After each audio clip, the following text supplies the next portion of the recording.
Hello my dear. आज मैं फिर न्यू टॉपिक लेकर आया हूँ। ये क्लास 5 का साइंस चैप्टर 8 है, जिसका फर्स्ट पार्ट हम दे चुके हैं। सेकेंड पार्ट ये है जिसमें हम आज पढ़ेंगे अर्थ के बारे में लाइन बाय लाइन। तो अब देखिए, Earth is the third nearest planet to the sun. जैसे कि मैंने आपको पीछे बताया था कि और सारे प्लेनेट क्या है, कोई फर्स्ट है मरकरी, सेकेंड है वेनस, थर्ड में है, थर्ड मतलब होता है तीसरा, है ना। यानी कि ये सन है तो फर्स्ट में मरकरी, वेनस, अर्थ। यानी कि अर्थ क्या है, ये हो गया फर्स्ट, ये हो गया सेकेंड, ये हो गया थर्ड। तो अर्थ जो है हमारा थर्ड स्थान पे आता है, ठीक है, थर्ड प्लेनेट है सन से।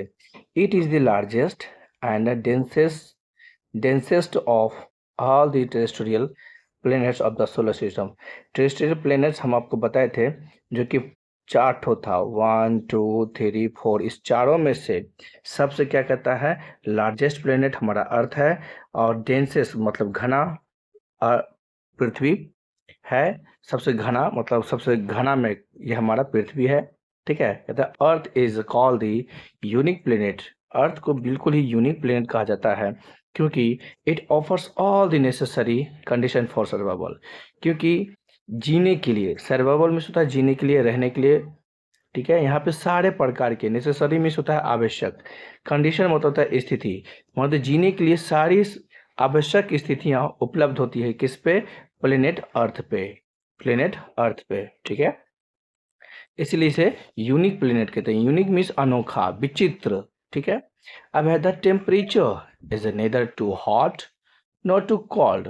यहाँ पे जो टेम्परेचर है पृथ्वी का, ना ही ज़्यादा गर्म है ना ही ज़्यादा ठंडा है, because of its appropriate distance from the sun. क्योंकि इसकी जो दूरी है, सन से जो दूरी है पृथ्वी की, वो लगभग बराबर है, इसीलिए ना ही ज़्यादा ठंडा है पृथ्वी पे, ना ज़्यादा गर्म है पृथ्वी पे।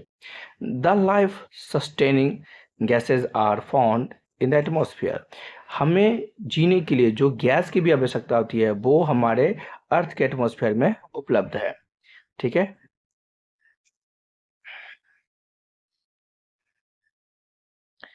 कहते हैं the atmosphere on Earth act as a blanket. पृथ्वी पे जो एटमोसफियर है वो एक ब्लैंकेट में से होता है, कंबल, एक कंबल की तरह काम करता है। जैसे कि हम लोग कंबल ओढ़ते हैं ना, तो इसी तरह से अर्थ पे हवा का लेयर है जो कि पृथ्वी को कवर कर रखा है। ये पृथ्वी को बचाता भी है। देखिए लिखा हुआ protecting us from the harmful ray of the sun. पृथ्वी को हार्मफुल यानी कि हानिकारक, हार्मफुल मीन्स होता है हानिकारक, हानिकारक किरणों से भी हमें बचाता है। ये हानिकारक किरण क्या होता है, सन से आता है, ठीक है। सन का यदि डायरेक्ट रोशनी आता तो हम लोग को बहुत सारे कैंसर हो जाती है, स्किन कैंसर, बहुत सारे प्रॉब्लम्स होती। लेकिन यही है कि हमारे एटमॉस्फेयर में बहुत सारे हवा है, वो उसको, सन के रोशनी को वो छान देता है, प्यूरिफाई करता है, तब जाकर हमारे पृथ्वी पर आता है, जिस वजह से हम लोग बिल्कुल अच्छी तरह से हैं। अन्यथा डायरेक्ट आता तो सारे पेड़ पौधे जल गए होते, सारे जानवर जल गए होते, सारे इंसान जल गए, मर गए होते, ठीक है। तो ये एटमॉस्फेयर क्या करता है, प्रोटेक्ट करता है। The water is a found in abundance. Abundance means होता है बहु अधिक मात्रा में। तो पृथ्वी पे जो है पानी की भी उपलब्धता है अधिक मात्रा में। The presence of plants and animals all make life possible on earth. इस पृथ्वी पे प्लांट्स भी बहुत सारे हैं, जानवर भी बहुत सारे हैं, जो कि हमारे लाइफ को इजी करता है पृथ्वी पे रहने के लिए। ओके, नेक्स्ट है, it has one natural satellite. पृथ्वी के पास यानी कि अर्थ के पास एक नेचुरल सैटेलाइट है, जिसको बोलते हैं उपग्रह, जिसको बोलते हैं मून, ठीक है। नेचुरल सैटेलाइट यानी कि प्राकृतिक उपग्रह, वो कौन है, मून, जिसका नाम क्या है, moon. The only large satellites of the terrestrial planets in the solar system. तो मून ही एक ऐसा लार्ज, बड़ा सैटेलाइट है। सैटेलाइट मतलब उपग्रह है, जो कि टेरेस्ट्रियल प्लैनेट के अंदर में आता है, सबसे बड़ा है ये, ठीक है। क्या है ये बड़ा, सैटेलाइट मतलब उपग्रह, सबसे बड़ा है टेरेस्ट्रियल प्लैनेट के अंदर। अब है the earth completes one revolution around the sun in 365 days and 6 hours. आपको पता है कि ये हमारा जो पृथ्वी है, सूर्य के चारों ओर परिक्रमा करने में, यानी कि ये सूर्य है, इसके चारों ओर परिक्रमा करने में 365 दिन लगती है, 365 दिन और 6 घंटे लगते हैं। ठीक है, पूरा यहाँ सपोज दैट यहाँ से चलना शुरू किया तो चलते चलते चलते चलते चलते चलते यहाँ फिर वापस आने में इसको 365 दिन लगता है। ठीक है, अब नेक्स्ट आपका मार्स, अर्थ खत्म हो गया। Mars is the fourth closest planet to the sun, ये चौथा नंबर पे आता है, कौन? मार्स। अब है it is also called the red planet, Mars को लाल ग्रह भी कहा जाता है। क्यों? क्योंकि आप देखिए the breaking down of iron rich rocks creates a rusty dust on its surface, क्योंकि पृथ्वी पे नहीं सॉरी मार्स पे जो सरफेस है, मार्स की जो सतह है, इस पे आयरन मीन्स लोहा का मात्रा बहुत ज़्यादा है। और आपको पता है कि आयरन मतलब लोहा में जब जंग लगता है तो वो लाल जैसा दिखता है ना। इस वजह से मार्स आपको लाल दिखता है, क्योंकि मार्स पे आयरन की मात्रा अधिक है। ठीक है, वहाँ पे रिएक्शन करता है जिस वजह से वो हमें लाल दिखता है। ठीक है, देखिए इट्स एटमॉस्फेयर मतलब मार्स का atmosphere mostly comprises of carbon dioxide. देखिए इस मार्स का जो एटमॉस्फेयर है मुख्य रूप से कार्बन डाइऑक्साइड का बना हुआ है, और ये आयरन है, कार्बन डाइऑक्साइड और आयरन जब रिएक्शन करता है तो ये लाल लाल दिखता है हमें। ठीक है, अब है Mars also has a small amount of oxygen, लेकिन मार्स के पास भी थोड़ी सी ऑक्सीजन है, थोड़ी सी वाटर वेपर है इन इट्स एटमॉस्फेयर।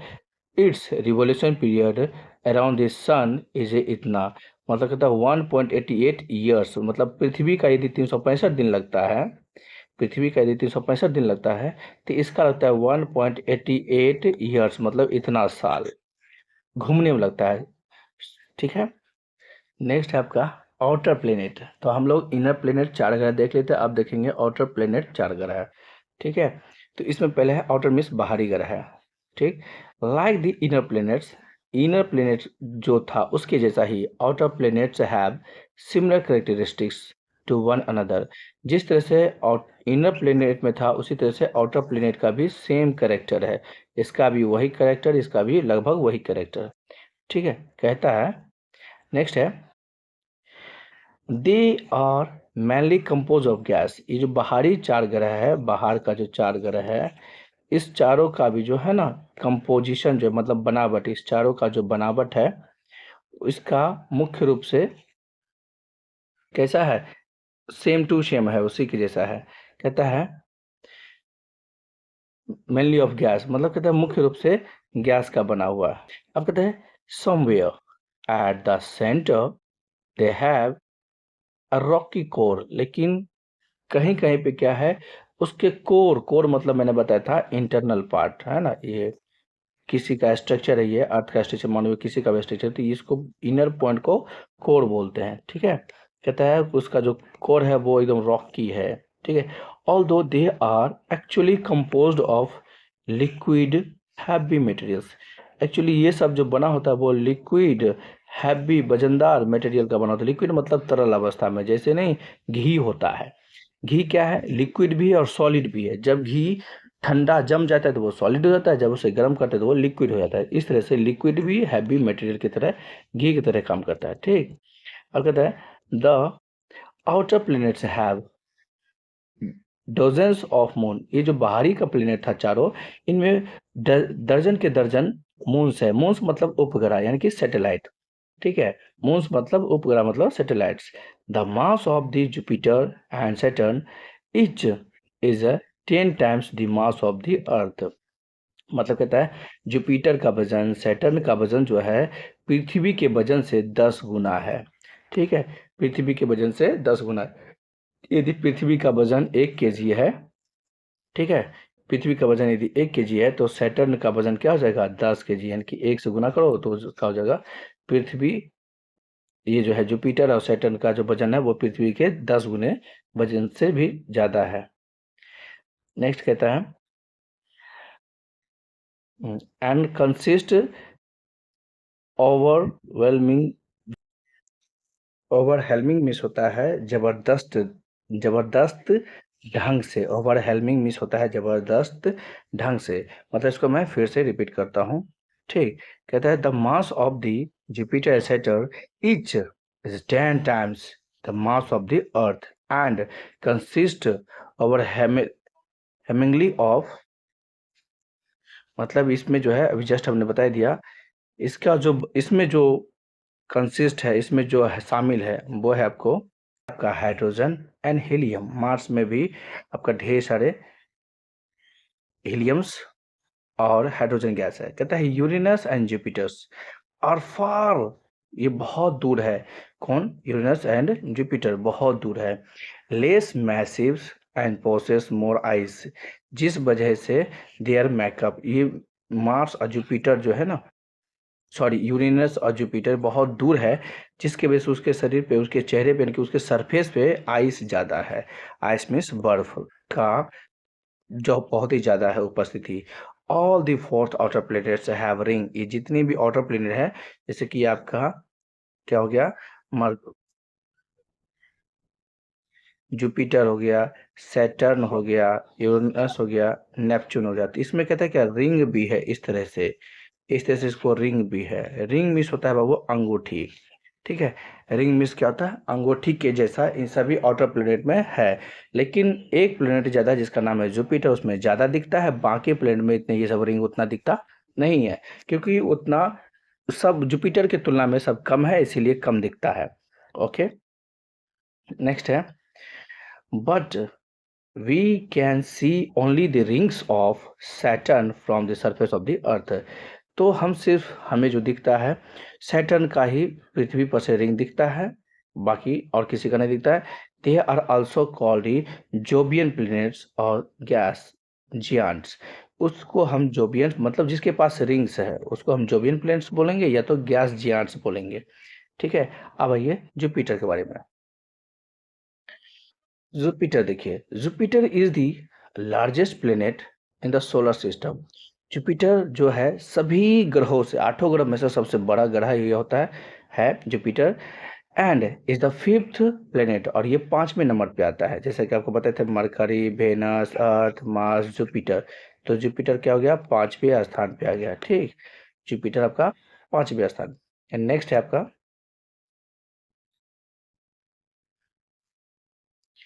नेक्स्ट है, it is composed largely of hydrogen and helium. मतलब कहता है जुपिटर का जो सरफेस का जो स्ट्रक्चर है, वहाँ पर जो उपस्थिति है, वो हाइड्रोजन और हीलियम की बहुत ज़्यादा है।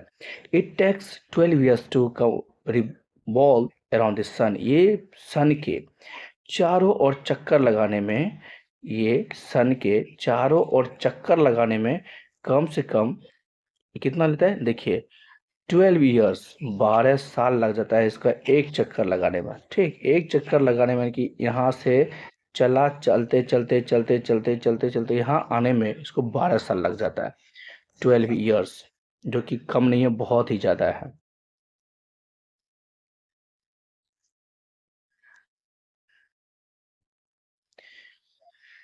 Next, it has 63 moons. इस जुपिटर के पास 63 कितना है? मून्स है। मून्स मतलब सैटेलाइट, सैटेलाइट मतलब उपग्रह। Jupiter is one of the brightest object in the sky. Jupiter जो सबसे ज़्यादा चमकने वाला ग्रह है पूरे सोलर सिस्टम में, and has a very stormy atmosphere, और यहाँ पे जुपिटर पे बहुत ही तूफानी वाला एटमॉस्फेयर है। वहाँ पर जो हवा है इतनी स्पीड चलती है, इतनी स्पीड चलती है पूछो मत। वन मेजर स्टॉर्म, जिसमें सबसे बड़ा स्टॉर्म मतलब तो तूफानी हवा, दी ग्रेट रेड स्पॉट, इसी की वजह से ये ग्रेट रेड स्पॉट बन जाता है जुपिटर पे। Is as big as the earth, ये इतना बड़ा स्पॉट धब्बा है जितना बड़ा कि हमारा पृथ्वी है, ठीक है। फिर के बाद क्या है? सैटर्न। देखिए, okay, Saturn is the second largest planet after Jupiter and sixth in the order of distance of the planet from the sun, और ये छठे स्थान पे आता है, ठीक है। ये छठे स्थान पे आता है नंबरिंग में, और ये दूसरा सबसे बड़ा है, दूसरा, यानी कि जुपिटर के बाद सैटर्न ही आता है बड़ा में। ओके, कहता है it is made of gas, इसकी भी जो बनावट है ये गैस से ही बना हुआ है। It is distinguished by extensive rings system. ये जो सैटर्न की जो पहचान है, ये जो जाना जाता है, फेमस है, इसके पास एकदम स्पेशल प्रकार का रिंग है इसके चारों ओर, इस वजह से सैटर्न बहुत ही फेमस है। देखने में सबके जो वहाँ पर रहता है। The rings are made of water, ice, piece of rocks.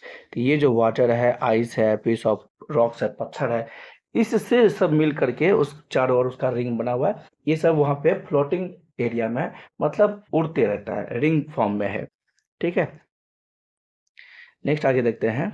Saturn has 62 moons, यानी कि सैटर्न के पास कितना है 62, उसके पास था 63, इसके पास है 62, 62 क्या है, सैटेलाइट मतलब उपग्रह है किसके पास, सैटर्न के पास। इट टेक्स अबाउट 30 ईयर्स, वाह, आपने देखा था जुपिटर 12 साल लेता था, और ये सैटर्न क्या है 30 साल। ये सन, यानी कि ये सन है एक चक्कर लगाने में 30 साल, यानी कि जब आप बचपन से लेकर के सारा पढ़ाई लिखाई कर लेंगे, आपका शादी उदी हो जाएगा, हजमोला पाचक आ जाएंगे, उनके बाद यानी कि जब आप 30 साल के होंगे तब जा करके ये एक चक्कर लगाएगा, यानी कि यहाँ से चला और यहाँ आएगा, एक चक्कर लगाएगा। ठीक है, एक चक्कर लगाने में इसको 30 साल लग जाता है। ठीक, अब देखिए आपका Uranus. Uranus is next to Saturn in the solar system, मतलब सैटर्न के बाद यूरेनस ही है, और 7वें स्थान पे है in the order of the distance of planet from the sun.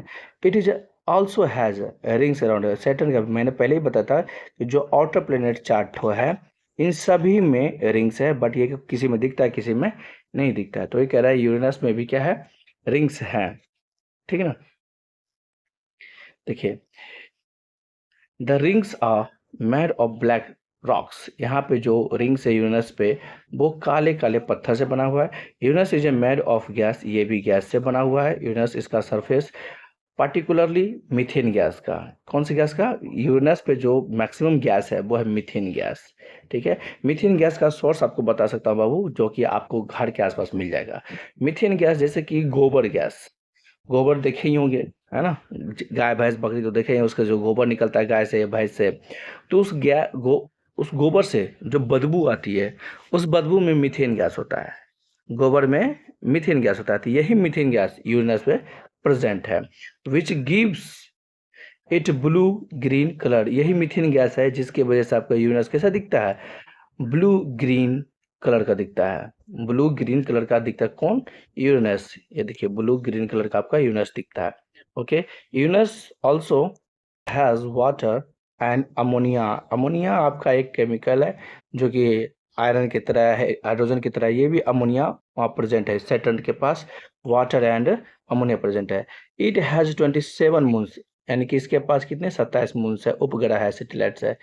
It's period of revolution around the sun is nearly 84 years, यानी कि 84 साल। पहले मैंने बताया था कि 30 साल था, जुपिटर का 12, सैटर्न का 30 साल, और इसका यूरेनस का 84 साल। यानी कि आप आज जन्म लेंगे और आप बुढ़े हो जाएंगे या चले भी जाएंगे ऊपर, तब जा करके ये क्या होगा, एक चक्कर लगाएगा। ठीक, इतना इसका रिवॉल्यूटिंग टाइम है, 84 साल लग जाता है इसको घूमने में। ठीक है, Jupiter the 8th planet of the solar system. Jupiter जो आपका 8वां स्थान पे है। ठीक, सोलर सिस्टम के 8वां स्थान पे। It is a blue green planet, ये भी आपका ब्लू ग्रीन की ही तरह, जैसे कहता है लाइक यूरेनस, यूरेनस की ही तरह है। Its composition is a same, Uranus की ही तरह इसका भी कंपोजिशन है, वहाँ पे भी मीथेन गैस ज़्यादा पाया जाता है। नेपच्यून्स winds are the fastest of any planet in the solar system, मतलब कहता है कि नेपच्यून पे जो विंड का जो स्पीड है उसका सोलर सिस्टम में जो उसकी रफ्तार वो सबसे ज़्यादा है। ठीक है, विंड्स, विंड्स मीन्स हवा, are the fastest of any planet, जितनी भी और भी ग्रह पे स्पीड नहीं है, उस सबसे ज़्यादा स्पीड नेपच्यून पे है। And can reach more than 2000 kilometre पर आवर्स, यानी कि इस हवा की रफ्तार इतनी है कि 1 घंटे में 2000 किलोमीटर चला जाएगा। जैसा कि आपको पता है कि बरौनी से बिहार बरौनी से दिल्ली जो है 1000, यानी कि 2100 के आसपास किलोमीटर है, जो कि 24 घंटा लग जाता है वहाँ पहुँचने में। 1000 किलोमीटर है, 1000 किलोमीटर चलने में यहाँ पे 24 घंटा लगता है।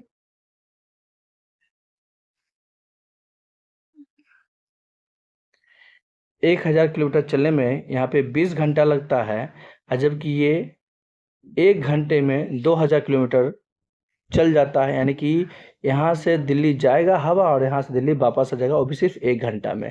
इतनी स्पीड चलती है हवा। ठीक है, कहता है इट टेक्स 165 ईयर्स, ये 165 साल लगता है एक चक्कर लगाने में। ठीक है, इनके पास 13 मून्स है। देखो, किसी के पास था 12, किसी के पास था 30, किसी के पास था 84, और देखिए यहाँ पे कितना है 165, 165 साल लग जाता है एक चक्कर लगाने में, सन के चार चक्कर लगाने में। और इसके पास कितने हैं, 13 गो मून है। ठीक, 13 गो सैटेलाइट्स है।